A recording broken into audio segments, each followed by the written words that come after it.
take y'all downtown right now, a little place I know. They got the best food in town. I'm talking about a place, well, you know what I'm talking about. It's a place called Hell's Kitchen. Let's go right now.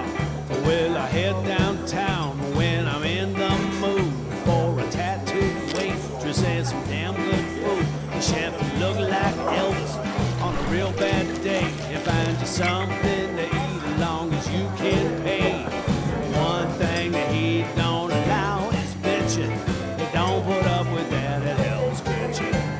Well, it's a comfortable spot and I like it a lot. So bring your appetite. The food is always hot. You find your delight with everything they got. And Circus John just might tie himself in a knot. For breakfast and lunch are so enriching. The food come out on time at Hell's Kitchen. Don't forget to try the Mr. Chili Bowl. So you can even order up some buffalo.